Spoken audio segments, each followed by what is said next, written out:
Hello dear friends, आज हम translation chapter के अंतर्गत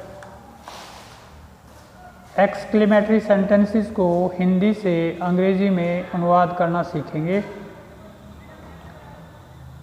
ये एक्सक्लेमेटरी सेंटेंसेस क्या होते हैं, पहले ये समझना ज़रूरी है। ये देखिए, ये एक चिन्ह, इसका नाम है sign of exclamation. Sign of exclamation इसका मतलब है विस्मय आदि बोधक चिन्ह। आश्चर्य सूचक चिन्ह भी आप इसे कह सकते हैं। विस्मय का मतलब ही आश्चर्य होता है, वंडर। तो जिसमें आश्चर्य, विस्मय, कुतूहल प्रकट किया जाए, ऐसे वाक्यों को एक्सक्लेमेटरी सेंटेंसेस कहते हैं। इसके हर वाक्य के बाद में या बीच में ये साइन ऑफ एक्सक्लेमेशन, जहाँ भी आश्चर्य सूचक शब्द होते हैं वहीं पे, अगर पूरा सेंटेंस है तो सबसे बाद में, और कोई शब्द आश्चर्य सूचक है तो उसके बाद में ये साइन ऑफ एक्सक्लेमेशन होता है।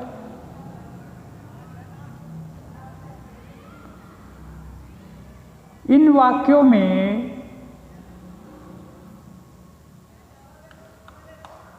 हाउ और व्हाट से आश्चर्य प्रकट किया जाता है।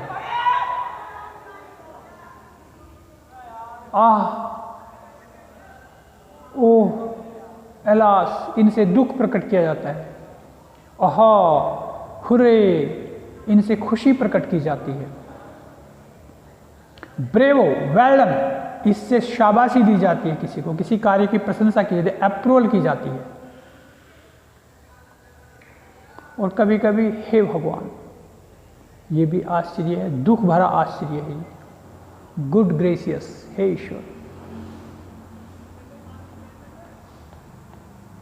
तो जिन वाक्यों में आश्चर्य, प्रसन्नता, हर्ष, खेद, दुख, प्रशंसा, शाबाशी प्रकट की जाती है, ऐसे वाक्यों को एक्सक्लेमेटरी सेंटेंसेस कहते हैं।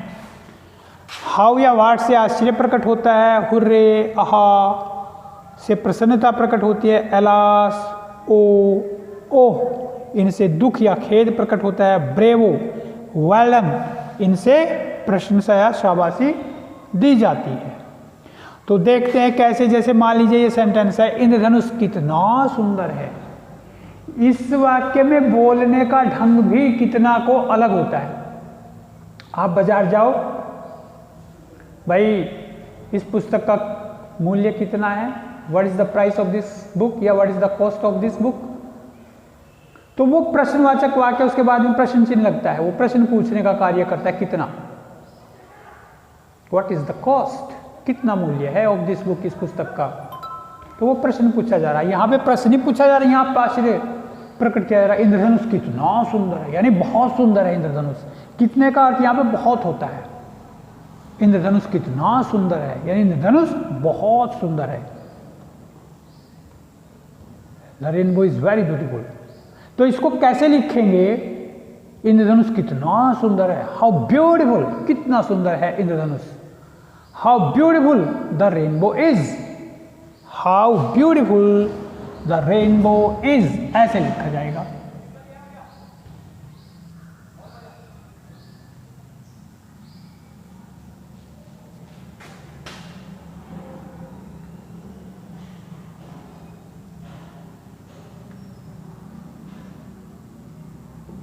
बाद में ये sign of exclamation, how beautiful the rainbow is, इंद्रधनुष कितना सुंदर है। यह कितनी शानदार इमारत है, कितनी शानदार इमारत। व्हाट ए ग्रैंड बिल्डिंग, कितनी शानदार इमारत, what a grand building, what a grand building.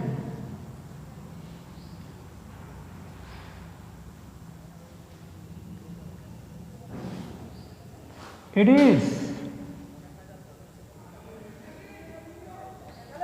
What a grand building it is. तो यहाँ पे व्हाट का मतलब कितना, जैसे आप कभी कभी, भाई वाह क्या छक्का मारा, तो आप क्या कहोगे अंग्रेजी में? What A six. तो व्हाट ए सिक्स का मतलब ए ग्रेट सिक्स। किसी को आपको कहना हो भाई क्या आदमी है ये, what a man he is, या what a man you are, तो वहां का मतलब महान, बहुत बड़ा, ग्रेट मैन। तो what a grand building, a great and grand building, a great building. तो what a grand building it is, कितनी शानदार इमारत है ये। मौसम कितना सुहावना है, how fine the weather is, क्या होगा? कितना सुहावना मौसम है, हाउ फाइन या how pleasant, how pleasant, pleasant मतलब सुखद, बढ़िया, सुहावना, how pleasant the weather is.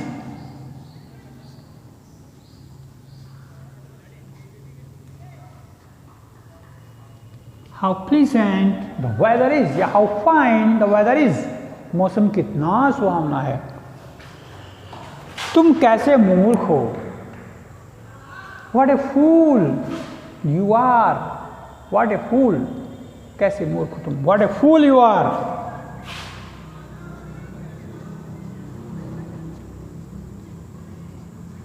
फूल मतलब मूर्ख, what a fool you are. ये फुलिश भी एडजेक्ट, फुलिश भी मूर्ख होता है लेकिन वो एडजेक्टिव है, इससे फूल से फुलिश एडजेक्टिव बनता है। जैसे फुलिश बॉय मूर्ख लड़का, फुलिश मैन मूर्ख आदमी, फुलिश गर्ल मूर्ख लड़की, फुलिश किंग मूर्ख राजा। और फूल ये नाउन है, संज्ञा, वो फुलिश एडजेक्टिव है जो नाउन की विशेषता बताता है। ये फूल है एडजेक्टिव, मूर्ख, तुम भी क्या मूर्ख हो, what a fool you are. वह भी क्या इंसान है, what a man he is, क्या होगा? What a man he is.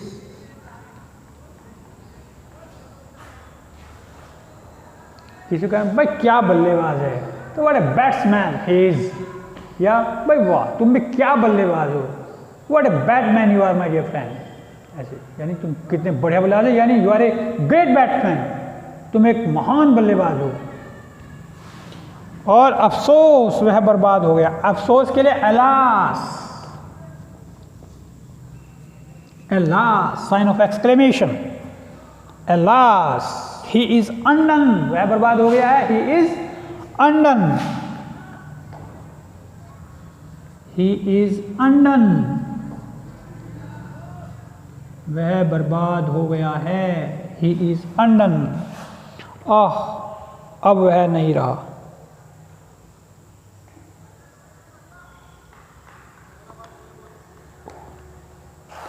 आह और ओह दोनों ये जो है दुख के शब्द हैं, आहा और ओह। जैसे ओ कांटा जब लगता है oh, the thorn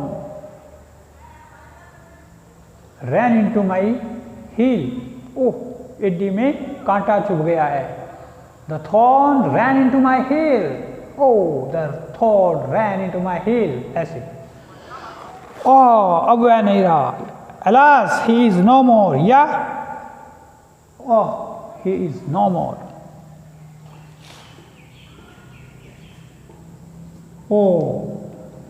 He is no more.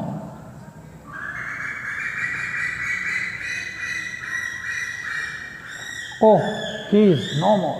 अरे वो नहीं रहा, यानी मर गया है, he is dead. he is no more का मतलब वो अब नहीं रहा है, यानी वो मर गया है, he is dead. he is no more means he is dead now. वाह वाह हम मैच जीत गए, वाह वाह के लिए hurray, hurray, we have won the match. Present perfect tense है जब के साथ वर्ब की third form, we have won the match, हमने मैच जीत लिया है। या हम मैच जीत गए हैं। शाबाश, तुम बहुत अच्छा खेले। शाबाश, वेल डन या ब्रेवो। ब्रेवो या वेल डन।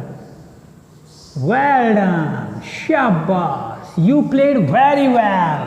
तुम बहुत अच्छा खेले। You played very well.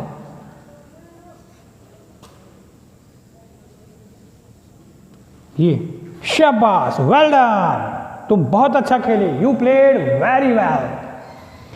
हे भगवान, मैंने अपना बटुआ खो दिया है। हे भगवान, गुड ग्रेशियस या गुड हेवंस। गुड हेवंस, हे भगवान, I have lost my purse. ये प्रेजेंट परफेक्ट आंसर। मैंने अपना बटुआ खो दिया है। आई हैव लॉस्ट माई पर्स है जब के साथ वर्ब की थर्ड फॉर्म। अगर ये होता मेरा बटुआ खो गया है तो my purse is lost. I have lost my purse. Good हेविंस,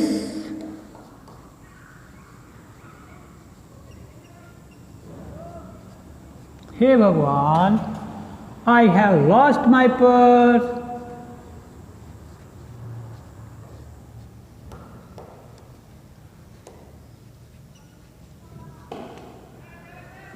I have lost my purse. Good heavens, हे भगवान, I have lost my purse. मैंने तो अपना बटुआ खो दिया है। तो इन सारे वाक्यों में आश्चर्य, खेद, प्रसन्नता और शाबाशी का भाव प्रकट किया गया है। तो ऐसे वाक्यों को क्या कहते हैं? Exclamatory sentences. तो इस प्रकार से आप इनको कीजिए और बना के बोलिए कई बार बोलकर इसको देखिए। अभ्यास दीजिए जबान को भी और ब्रेन को भी। जितना ज़्यादा बोलोगे जबान को अभ्यास होगा, मस्तिष्क को समझने का अभ्यास होगा।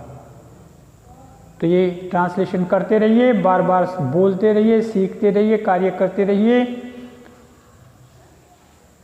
परीक्षा की तैयारी जारी रखिए।